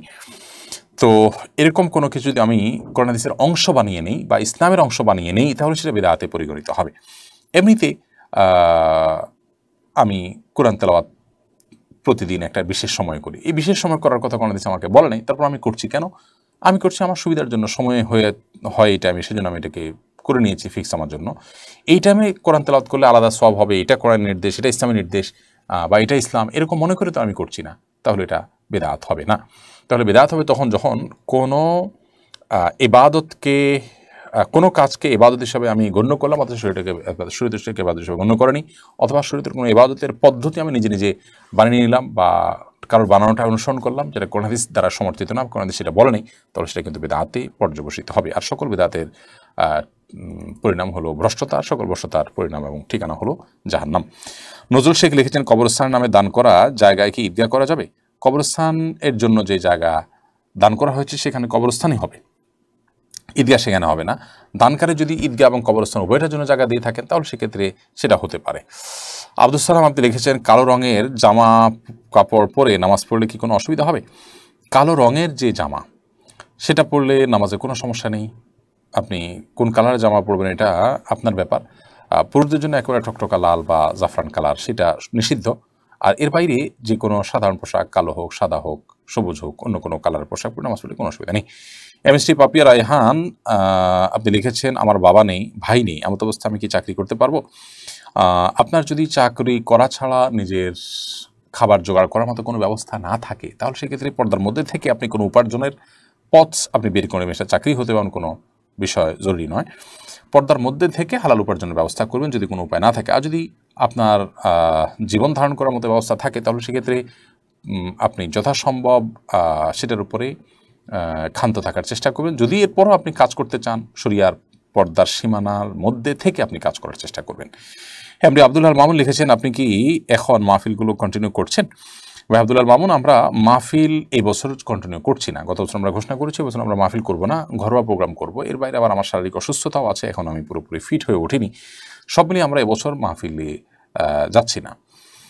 এক দুটা এক্সক্লুসিভ গত বছরের ওয়াদা করা মাহফিল হয়তো আমাদেরকে অংশগ্রহণ করা লাগতে পারে, সেটা ভিন্ন বিষয়, সেটা একটা কিংবা দুইটা, এর বেশি নয় আশা করছি। আর বাকি মাহফিল সাধারণত গত বছর যেভাবে আমরা করেছি ওইভাবে এবছর মাহফিল কন্টিনিউ করার ইচ্ছা নেই, যেহেতু গত বছর আমরা ওয়াদা করেছি বা ঘোষণা দিয়েছি এবছর মাহফিল করবো না বলে। হ্যাঁ, এবছর গেলে পরবর্তী বছর আমরা করবো কিনা সেটা ইনশাআল্লাহ বিজনিল্লাহ আমরা যথাসময়ে দেখব। এমএসটি পাপিয়া রায়হান, জমজম আপনি লিখেছেন, জমজমের পানি খাওয়ার নিয়ম কি? জমজমের পানি সাধারণ পানির মতো খাবেন, বিসমিল্লাহ বলে খাবেন, তবে খাওয়ার সময় কোনো উদ্দেশ্যে খেলে যে কোনো সুস্থতার জন্য, আরোগ্য লাভের জন্য ভালো কোনো নিয়ত করে খেলে আল্লাহ তারা সেটা কবুল করেন। মা জমজম লিমা শুরিবালা ইবনে আব্বাস রাদিয়াল্লাহু বলেছেন যে জমজমের পানি যে উদ্দেশ্যে খাওয়া হয় সেটি কবুল করা হয়। কোনো কোনো সাহাবী থেকে দোয়া বর্ণিত হয়েছে, তারা দোয়া পড়তেন, আল্লাহুম্মা ইন্নী আসআলুকা ইলমান নাফিআ ওয়া রিজকান ওয়াসিআ, আল্লাহ আপনার কাছে উপকারী ইলম চাই এবং প্রশস্ত রিজিক চাই। জমজমের পানি খাওয়ার সময় এরকম দোয়া করেছেন, কোনো কোনো সাহাবীর বর্ণিত আছে, তো এই দোয়া করা যেতে পারে। কিন্তু এর বাইরে আলাদা কোনো নিয়ম নেই। আমরা অনেকে মনে করি যে জমজম পানি দাঁড়ায় পান করতে হয়, যেন বসা থেকে অনেকে দাঁড়ায় পান করেন, এটা সঠিক নয়। তবে হ্যাঁ, জমজম পানি নবী সাল্লাল্লাহু আলাইহি ওয়াসাল্লাম থেকে দাঁড়িয়ে পান করার বিষয়টি বর্ণিত আছে। এর মানে কখনো বসার মতো পরিস্থিতি নিয়ে আপনি দাঁড়িয়ে পান করেছেন, জায়েজ আছে, কিন্তু সাধারণত অন্য পানির মতোই এটি পান করবেন। শামীম খান আপনি লিখেছেন, মসজিদের খাদেম দিয়ে কি খতিব সাহেব, মসজিদ কমিটির সদস্যগণ বাজার সদাই সহ বিভিন্ন কাজ করাতে পারবেন? মসজিদের খাদেম সাহেবকে নিয়োগ দেওয়া হয়েছে কী জন্য সেটা দেখতে হবে। যদি খতিব সাহেব এবং ইমাম সাহেব তাদের সেবার কাজ, তারাও যদি মসজিদের পার্ট, অতএব তাদের সেবার জন্য নিয়োগ দেওয়া হয়, তাহলে সেটা করতে পারেন। মসজিদ কমিটির সদস্যরা সাধারণত আল্লাহর ঘরের কাজ করে থাকেন আল্লাহর ওয়াস্তে। তারা যদি ব্যক্তিগত কাজে ব্যবহার করে থাকেন খাদেম সাহেবকে এই জন্য নিয়োগ দেওয়া হয় নাই, তারপরেও উপরি হিসাবে তার দিয়ে কাজ করান, তাহলে সেটা অবশ্যই অন্যায় হবে। এমনকি সেই কাজটা খতিব সাহেব করলেও সেটা অন্যায় হবে। খতিব সাহেবের কাজ করা তার সাথে চুক্তি নাই এবং সেই জন্য তাকে নিয়োগ দেওয়া হয়নি, তাহলে সেক্ষেত্রে এরকম করাটা অন্যায় হবে। মসজিদের টাকায় তার বেতন হয়, অথচ তিনি পরিশ্রম করেন, শ্রম দেন মসজিদ কমিটির কারোর বাসায় বা কারোর কাজে, তাহলে সেক্ষেত্রে সেটা তো অর্থ আত্মসাৎ করার মতো হলো। আর মসজিদের টাকাটা ডাইরেক্ট মানে মেরে খেলেন না, আত্মসাৎ করলেন না, কিন্তু ওই যে মসজিদের যে লোকজন আছে তাদেরকে ব্যক্তিগত ব্যবহার করে তাদের শ্রম আত্মসাৎ করলেন, তাহলে সন্দেহ এটাও এক প্রকার আত্মসাৎ এবং গুনাহের কথা। ফাতেমাতুজ জোহরা আপনি লিখেছেন, সালাতুল ইস্তেখারা নামাজ পড়লে কি দ্বিধা দূর হয়? সালাতুল ইস্তেখারা নামাজ পড়লেই দ্বিধা দূর হবে এরকম না, ইস্তেখারা দ্বিধা দূর হওয়ার জন্য নয়। ইস্তেখারা মানে হলো কল্যাণ কামনা করা। আল্লাহ এই বিষয়ে কোথায় কল্যাণ আছে, হাতে কল্যাণ আছে নাকি নাতে কল্যাণ আছে আমি জানি না, কল্যাণ যেখানে আছে আপনি আমাকে সেখানে যাওয়ার তৌফিক দান করুন, সেই ফয়সালা দান করুন, এই কামনাটাই হলো ইস্তেখারার দোয়া। এরপর আপনার মন যেদিকে স্থির হয়ে যাবে, আল্লাহর উপর তাওয়াক্কুল করে আপনি সেদিকে এগিয়ে যাবেন। আর যদি স্থির না হয়, তাহলে সেক্ষেত্রে আপনি স্থির না হওয়া পর্যন্ত ইস্তেখারা অব্যাহত রাখবেন। নাইমুল ইসলাম CHY এর দিকে আপনি লিখেছেন, আমি ইতালির একটি রেস্টুরেন্টে কাজ করি, সেখানে হারাম কিছু নেই, এখানে বিভিন্ন সামুদ্রিক মাছ দিয়ে রোল বানানো হয়, শুধু চিংড়ি মাছটা যেই তেলে ভেজে দেওয়া হয় সেখানে হারাম জিনিসপত্রও ভাজা হয়, এক্ষেত্রে আমার রুজিতে সমস্যা হবে কিনা? আপনি নিজে যদি ওই কাজটা করা না লাগে, আপনি যদি ওইটা অ্যাভয়েড করে হালাল কাজগুলো শুধু করতে পারেন, তাহলে সেক্ষেত্রে আপনার উপার্জন হালাল হবে ইনশাআল্লাহ তাআলা। এরপরে মাসকুরা পদ্মা এআরি থেকে আপনি লিখেছেন, আমার দুজন ছেলে আছে, আমার স্বামী সরকারি চাকরি করেন, এখন আমি মেয়ের আশায় আবার সন্তান নিতে চাই, কিন্তু আমার স্বামী রাজি না, কি করতে পারি? দেখুন, এটা তো স্বামী স্ত্রী উভয়ের মিউচুয়াল আন্ডারস্ট্যান্ডিংয়ের বিষয়। আপনি আপনার স্বামীকে উদ্বুদ্ধ করবেন, সন্তান বেশি হওয়া ইসলামের শরীয়তের দৃষ্টিকোণ থেকে ভালো জিনিস। আজকাল পৃথিবীতে যে মুখরোচক বলি আমরা শুনতে পাই যে ছোট সংসার সুখী সংসার, এর চেয়ে মিথ্যা কথা দুনিয়াতে আরেকটা পাওয়া কঠিন। সংসার ছোট হলেই মানুষ সুখী হয় না, বরং সুখ দুঃখ এটা নির্ভর করে আল্লাহ তাআলা ফয়সালার উপরে। অনেক বড় সন্তান, বড় সংসার এর অধিকারী মানুষরা সুখী আছেন, আবার অনেক ছোটো ছোটো সংসারের মানুষের দুঃখের কোনো শেষ নাই, সন্তান একজন বা দুজন কিন্তু তারা দুঃখী আছেন। তো সন্তান বেশি হওয়াটা শরিয়ার দৃষ্টিকোণ থেকে প্রশংসনীয় কাজ। পৃথিবীর বিভিন্ন দেশ জন্ম নিয়ন্ত্রণ করে এখন তাদের জন্মের স্বাভাবিক হারটাও এমন পর্যায়ে চলে গেছে যে প্রণোদনা দিয়ে সেটাকে আর স্বাভাবিক করতে পারছে না, অর্থাৎ জন্মের হার বাড়াতে পারছে না। এখন তারা ভয়াবহ পরিস্থিতির মুখোমুখি। ইসলাম সেজন্য আমাদেরকে এ ধরনের কোনো লাইফস্টাইলকে অনুমোদন করে না, বরং আমরা চেষ্টা করব এবং আমাদের সদিচ্ছা থাকবে সন্তান যেন যথাসম্ভব বেশি হয়, এবং রিজিকের মালিক আল্লাহ রাব্বুল আলামিন, তাদের রিজিক দাতা আমি নই। বিধায় আপনার স্বামীকে আপনি সেটা বোঝানোর চেষ্টা করবেন, সেটা আপনাদের মিউচুয়াল আন্ডারস্ট্যান্ডিংয়ের বিষয়। কিন্তু একান্ত স্বামী যদি রাজি না থাকেন, যৌক্তিক কোনো কারণে তিনি জন্ম নিয়ন্ত্রণ করেন, শরীর সেটাকে হারাম করে না। আর সেই সাথে দুইটা ছেলে হয়েছে, এখন মেয়েই হবে সেই গ্যারান্টিও কিন্তু নেই। আপনি চেষ্টা করতে পারেন, বাকি সন্তান দেওয়ার মালিক আল্লাহ তাআলা, যে ফয়সালায় আসে সেটাকে মেনে নেওয়ার মতো মানসিকতা আপনার থাকতে হবে। এই যে সাথে আপনি লিখেছেন, পার্লারে কোকড়া চুল সোজা করলে কি গুনাহ হবে? কোকড়া চুল আপনার যদি মনে করেন যে এটা আপনার সৃষ্টিগত একটা সমস্যা, আপনার এটা রোগের মতো অস্বাভাবিকত্ব আছে এর মধ্যে, তাহলে সেক্ষেত্রে এটা সোজা করার জন্য আপনি চেষ্টা করলেন এবং ব্যবস্থা নিলেন, তাতে ইনশাআল্লাহ গুনাহ হবে না। সূরা আখতার লিখেছেন, জবান হেফাজতের জন্য করণীয় কি? জবান হেফাজতের জন্য যেখানে যার সাথে জবান নষ্ট হয় সেই জায়গা সেই ব্যক্তিকে অ্যাভয়েড করে চলতে হবে। তাছাড়া জবান হেফাজত না করলে তার কি ক্ষয়ক্ষতি আছে সে সম্পর্কে আমাদেরকে জানাশোনা করতে হবে, পড়াশোনা করতে হবে, লিখে রাখতে হবে জিনিসগুলো, বারবার করে এগুলোকে স্টাডি করতে হবে। ইনশাআল্লাহ বিদিনিল্লাহ এর মাধ্যমে আমরা হেফাজত থাকতে পারবো। তাছাড়া যারা জবান হেফাজত করেন সে ভালো মানুষগুলো, যারা নিজেদেরকে নিয়ন্ত্রণ করতে পারেন, যা তা বলেন না যখন তখন, এই মানুষগুলোর সান্নিধ্যে বেশি বেশি যেতে হবে ইনশাআল্লাহ। তার কোহিনুর বেগম লিখেছেন, আমার মেয়ের বয়স 3 বছর, সে আমার নামাজের আদায়ের সময় বারবার সামনে আসে, তাতে কি গুনাহ হবে? আমার নষ্ট হবে, নামাজ নষ্ট হবে কিনা? না, আপনার গুনাহ হবে না এবং আপনার নামাজ নষ্ট হবে না। তবে ছোটো বাচ্চা আপনার নামাজের খুব বেশি সমস্যা তৈরি করবে এরকম মনে হলে অন্য কেউ থাকলে তাদেরকে দিয়ে তাকে ধরে রাখার বা তাকে নিয়ন্ত্রণ করার ন্যূনতম চেষ্টা করা উচিত। এরপরে মোহাম্মদ ইমন হোসেন লিখেছেন, স্ত্রী যদি ফ্রিল্যান্সিং করে সে কাজ করা তার জন্য ঠিক হবে কিনা, আর এই টাকা হালাল হবে কিনা? স্ত্রী যদি ফ্রিল্যান্সিং করেন, শরিয়ার দৃষ্টিকোণ থেকে ফ্রিল্যান্সিংয়ের যে শর্তগুলো আছে, হালাল কাজ করেন, হারাম কোনো কাজ নেন না, এরকম যদি হয় তাহলে সেটা মৌলিকভাবে হালাল। এখন কথা হলো, স্ত্রী ফ্রিল্যান্সিং করতে গিয়ে স্বামীর অথবা সংসারের কোনো অসুবিধা তৈরি করেন কিনা, যদি না করেন তাহলে সেক্ষেত্রে সেটা তার জন্য হারাম হওয়ার কোনো কারণ নেই। আর এক্ষেত্রে তারও উচিত স্বামী এবং তার পরিবারের কর্তা ব্যক্তি যারা আছেন তাদের কনসার্ন নিয়ে তারপর কাজ করা। আবু রেজা ইনুর আপনি লিখেছেন, আমার ছোট বাচ্চা ঘন ঘন দুধ বমি করে, ছোট বাচ্চার এই বমি গায়ে লাগলে সে কাপড়ে কি নামাজ হবে? বাচ্চা যদি বমি করে এবং সেটা আপনার কাপড়ে লেগে যায়, অবশ্যই যে অংশে লাগবে সে অংশ নাপাক হবে, অংশ আপনি ধুয়ে ফেলবেন, বাকি কাপড় পাক আছে পাকি থাকবে, যেটুকু লাগবে সেটুকু ধুয়ে ফেললেই পাক হয়ে যাবে। আল্লাহর গোলাম এটি থেকে লিখেছেন, স্বপ্নদোষ হয়েছে, ঘুম থেকে উঠে দেখি বাসায় পানি নেই, ফজর নামাজের সময় কি করব?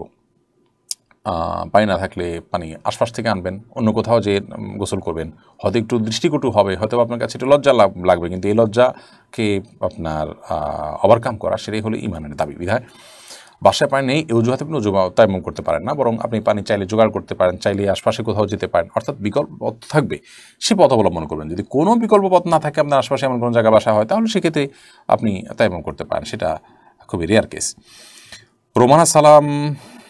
রোমানা সালমা আয়নান এআইডি থেকে আপনি দেখেছেন, কোরআনে বর্ণিত শব্দ মুসাইতির এর সোয়াদ বর্ণের উপর সিন আছে, এক্ষেত্রে শব্দটি সোয়াদ দিয়ে পড়বো নাকি সিন দিয়ে পড়বে? এর মানে দুইভাবে পড়তে পারেন, মুসাইতির দুইভাবে পড়তে পারেন আপনি। রেজাউল আমিন আপনি লিখেছেন, অনেক বয়স হওয়ার পরও আমার বড় ভাই বিয়ে করছে না, পরিবার চাচ্ছে আমাকে বিয়ে করাতে, কিন্তু আমি সমাজের মধ্যে লজ্জিত হয়ে যাচ্ছি, আমার কি করণীয়? লজ্জিত হওয়ার কিছু নেই, বিয়ে বড় ভাইয়ের আগে ছোটো ভাই করলে যে কোনো গুনাহ হয় এরকম না, এটাকে দোষণীয় মনে করাটা আমাদের সমাজের ত্রুটি, বরং অতএব এই সমাজের ভুল ভাঙার চেষ্টা করাটা দোষণীয় কিছু না। আপনার পরিবার যে আপনাকে বিয়ে করতে চাচ্ছে এটাই তো শুকর আদায় করার মতো বিষয়। যে অনেক পরিবার তো বড় ভাই বিয়ে না করলে ছোটো ভাইকে আটকে রাখেন, আপনার পরিবার তো আটকাচ্ছে না, আমার মনে হয় আপনার বিয়ে করতে আগ্রহী হওয়া উচিত। প্রিন্স নেহার আপনি লিখেছেন, কোনো ব্যক্তি যদি হস্তমৈথুন করার পর কিছু নির্গত না হয় তাহলে তার জন্য কি গোসল ফরজ হবে? না, নির্গত না হলে সেক্ষেত্রে গোসল ফরজ হবে না, তবে হস্তমৈথুন গুনাহের কাজ। সাইদা ডালি আপনি লিখেছেন, আমি বোরকা পরে অফিস করি, কিন্তু অজুর জায়গাটা পুরুষ ও মহিলাদের একই জায়গায় হওয়ায় আমি হিজাবের উপর দিয়ে কানের পেছনে ও মাথা মাসে করি, আমার উজু হবে কিনা। হিজাবের ভিতর দিয়ে হাত ঢুকিয়ে আপনি মাথা মাসে করবেন, হিজাব মাথার উপরে থাকবে, ভিতর দিয়ে শুধু হাতটা দিয়ে আপনি মাথা মাসে করবেন। উপর দিয়ে করলে আপনার সেই মাথা মাসে হবে না, উজু হবে না, আপনাকে ভিতর দিয়ে বা চুলের উপরে আপনাকে মাথা মাসে করতে হবে। অর্থাৎ পর্দার মধ্যেই থেকে আপনি করবেন, যাতে পর্দাও হয় এবং আপনার মাথা মাসেও হয়ে যায়। মারুফা ইসলাম মারুফা লিখেছেন, একটি মেয়ের বিয়ের পর অল্প বয়সে যদি সে বিধবা হয় তাকে স্বামীর শোক কতদিন পালন করতে হবে, আর একটি মেয়ে অল্প বয়সে স্বামী হারা হলে তার করণীয় কী? 4 মাস 10 দিন পর্যন্ত আপনি শোক পালন করতে হবে। আবার সেক্ষেত্রে যদি স্বামী হারা হয় তাহলে সেক্ষেত্রে 4 মাস 10 দিন পর শোক পালনের সময়টা পার হওয়ার পর, ঈদ পালনের সময়টা পার হওয়ার পর তিনি অন্যত্র বিয়ের ব্যাপারে সচেষ্ট থাকবেন। তার অভিভাবকরা, এলাকার লোকজন সবাই তাকে বিয়ে দেওয়ার জন্য সর্বোচ্চ চেষ্টা করবেন এবং বন্দোবস্ত করবেন। নাজুশা ইসলাম আপনি লিখেছেন, সাইদুল ইস্তেগফার কখন পড়তে হয়, পড়ার নিয়ম বলবেন প্লিজ। সাইদুল ইস্তেগফার হলো ক্ষমা প্রার্থনার সবচেয়ে শ্রেষ্ঠ দোয়া। ইস্তেগফারের মধ্যে সবচেয়ে উত্তম ইস্তেগফার আল্লাহুম্মা আনতা রাব্বি লা ইলাহা ইল্লা আনত খালাকতানি ওয়া আনা আবদুকা ওয়া আনা আলা আহদিকা ওয়া ওয়া'দিকা মাসতাতা'তু আউযু বিকা মিন শাররি মা সানা'তু আবু'ু লাকা বিনি'মাতিকা আলাইয়া ওয়া আবু'ু লাকা বিযামবি ফাগফির লি ফাইন্নাহু লা ইয়াগফিরু যুনুবা ইল্লা আনতা। অত্যন্ত অর্থবহ এবং চমৎকার একটি দোয়া। এটি নবী সাল্লাল্লাহু আলাইহি ওয়াসাল্লাম সকাল সন্ধ্যা পড়তেন, রাতে শোয়ার সময় পড়তেন, এছাড়াও বিভিন্ন সময় বিশেষ করে আমরা এটি পড়তে পারি। দিলরুবা মেহরুন প্রধান লিখেছেন, আমি একজন অনলাইন উদ্যোক্তা, পর্দা মেনটেন করি, শুধু ভয়েস দিয়ে লাইভে আসলে গুনাহ হবে কিনা? আপনি মেয়েদের মধ্যে ভয়েস দিয়ে মার্কেটিং করার চেষ্টা করবেন, ছেলেদের মধ্যে যথাসম্ভব ভয়েস দিয়ে আপনি মার্কেটিং করবেন না, প্রয়োজনে কোনো ছেলে ভোকালিস্ট আপনি ব্যবহার করতে পারেন। শেখ আলমাস শাহরিয়ার অলিভ আপনি লিখেছেন, কোনো শিক্ষণীয় ভিডিওতে পর্দা ছাড়া মেয়ে থাকলে সে ভিডিও দেখা কি হারাম হবে? অবশ্যই পর্দা ছাড়া মেয়ে থাকলে আপনি পুরুষ মানুষ, আপনার জন্য সে গায়ে মারাম নারীকে দেখা তো অবশ্যই গুনাহ হবে। শিক্ষণীয় হলেই যে সেটা করা যাবে এমন কোনো কথা নেই। সিনেমা থেকে শিক্ষণীয় কিছু থাকলে কি আমি সিনেমা দেখবো? হারাম কিছু থেকে, জেনা থেকে আমি শিক্ষণীয় কিছু থাকলে কি আমি জেনার কোনো দৃশ্য দেখবো? এটা তো অবশ্যই গুনাহের কথা। সাইদা আলী আপনি লিখেছেন, আমি বোরকা পরে অফিস করি কিন্তু জায়গাটা সরে এবার প্রশ্ন উত্তর আমরা দিয়েছি। প্রিয় দর্শক, দেখতে দেখতে 1 ঘন্টার বেশি সময় পেরিয়ে গেছে এবং আজকে প্রায় 70-80টির মতো প্রশ্নের উত্তর আমরা দিয়েছি আলহামদুলিল্লাহ। ইন আসাবতু ফামিন আল্লাহ, যদি সঠিক কিছু বলে থাকি আল্লাহর তরফ থেকে, বা ইন আখতাতু ফামিন মিনাশ শাইতান, যদি ভুল কিছু বলে থাকি আমার এবং শয়তানের তরফ থেকে। আল্লাহ তাআলা আমাদের সবাইকে যে সমস্ত কথা জানলাম বুঝলাম সেগুলো জেনে আমল করার তৌফিক দান করুন। হাদা মা ইনদি ওয়া ইলমু ইনদাল্লাহ। ওয়াসসালামু আলাইকুম ওয়া রাহমাতুল্লাহি ওয়া বারাকাতুহু।